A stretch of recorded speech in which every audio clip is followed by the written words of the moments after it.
I think it's important at this point in time for us to be reminded of the concerns of working people across our nation.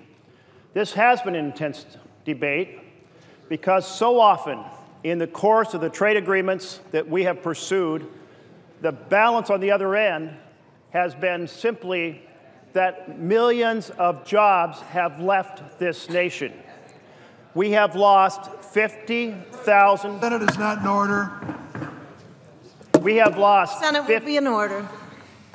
We have lost 5 million jobs and 50,000 factories, and that's a tremendous loss for workers across this nation seeking for the foundation for a successful family, because there is no government program that can compare to the value of a living wage job.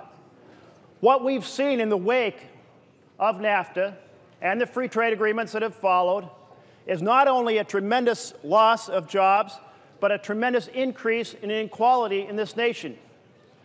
Now, we have heard the opinion of some that this is a completely different structure and that we should not be concerned about this being the result of this particular agreement, this particular set of standards that are going to be brought back to us in the Trans-Pacific Partnership.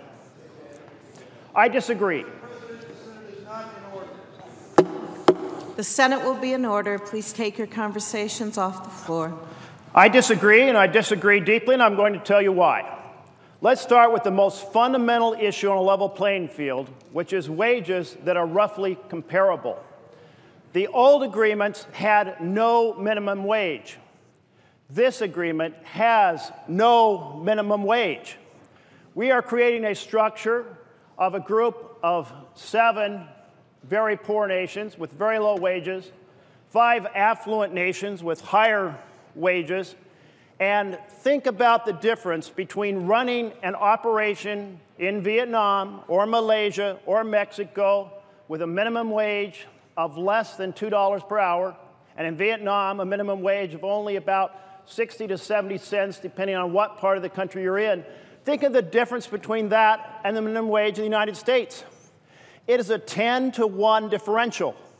And if you throw in the type of benefits and the labor standards and the environmental standards, it's a differential of probably at least 20-to-1.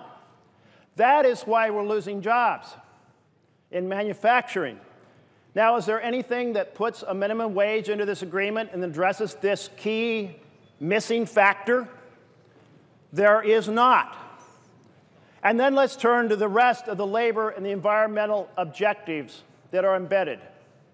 We've heard a lot that we now are going to have enforceable environmental standards and enforceable labor standards.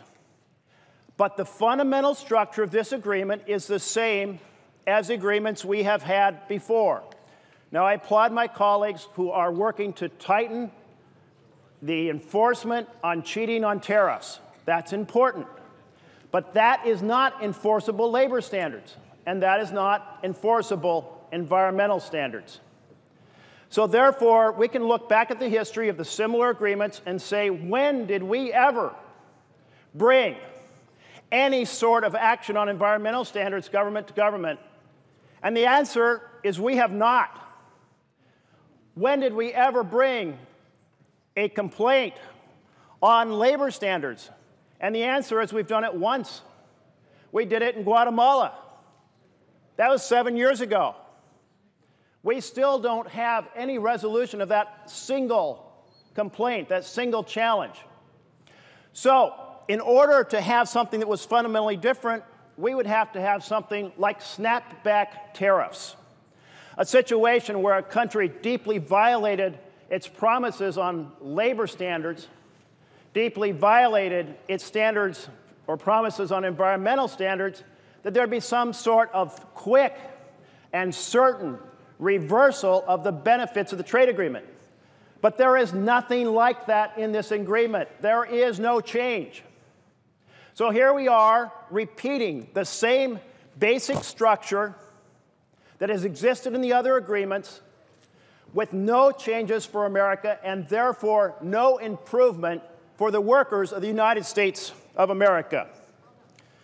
Now, there are objectives that have been placed into fast track, but those objectives that require an agreement to come back with areas that be addressed like human rights and so forth that have been much vaunted, those are objectives. Those are not standards.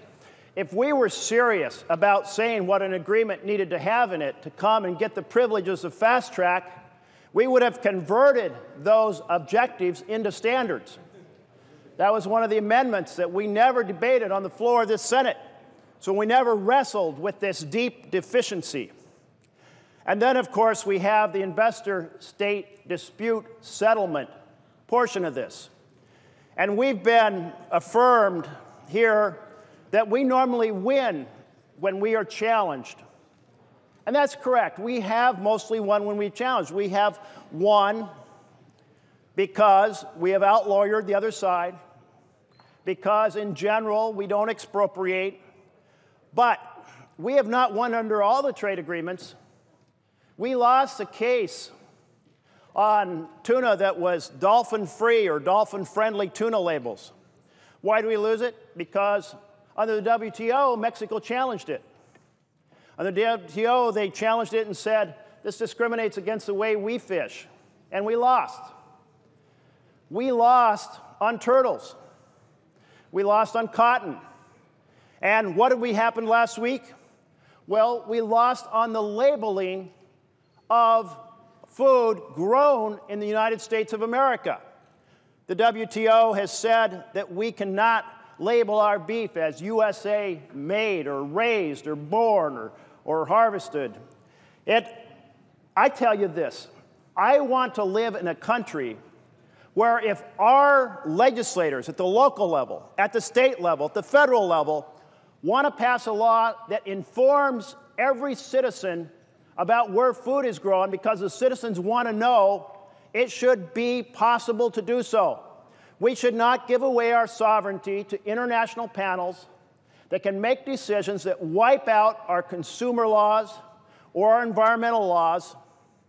And there was a proposal to make sure that we did not end up with that in this agreement, and it was defeated. It's defeated. So we still have this substantial risk of losing future cases, just as we lost on dolphin, just as we lost on turtles, and just as we lost last week on the labeling of food in the United States of America. This particular issue of labeling our food, it goes to the heart of who we are, free people who want to make decisions for the health and safety of our families. And the way you do that is when you buy things, you find out information. And that information has to be on the label. Now, I was reading here earlier articles about how shrimp is raised in Vietnam, and it's farmed in pools. And it doesn't meet any of the standards that we would like, so they get artificial documentation, and it's shipped at high volumes in the United States. And Consumer Reports came out with a report recently, and they said, don't buy shrimp unless it's produced in the United States. Particularly, don't buy it if it comes from Vietnam. Well, there's another example of why we should, if we want, be able to have labels on our food that say made in America or made in Vietnam, and the consumer should have the choice. So when they receive Consumer Reports and find out that that shrimp is full of deadly bacteria, when they receive the Consumer Reports and find out that that shrimp is full of antibiotics that are put in because of the deadly bacteria, and they don't want their children exposed to those bacteria, and they don't want them exposed to bacteria, they should be able to make that decision. But we can't do that if we give away our sovereignty to international dispute resolution panels. So there are a host of problems that are inherent in this trade agreement and in this fast track that have not been resolved. We have not addressed having a minimum wage and steadily over time to reducing the disparity between the lowest paid countries and the highest paid countries, so our workers will not be at this massive disadvantage. We have not addressed the enforcement of labor provisions because we have not developed anything different from what we've done before, and we're unable to enforce them. We've only tried once, and we're still at it after 7 years with Guatemala. We haven't even tried with the environmental side. It's so difficult. We have left intact an international panel of corporate lawyers who on one issue can be the advocate, on the next they can be the judge. It's full of conflict of interest. We haven't addressed that.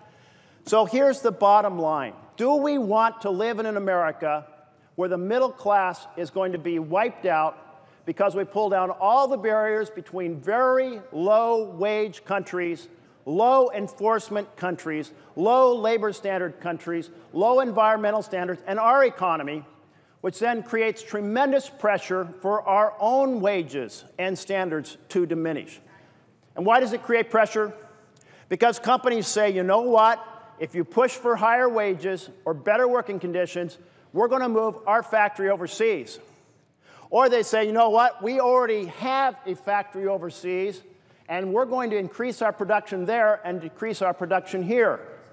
And that's the pressure here on wages and working conditions in the United States of America. And what about the people overseas?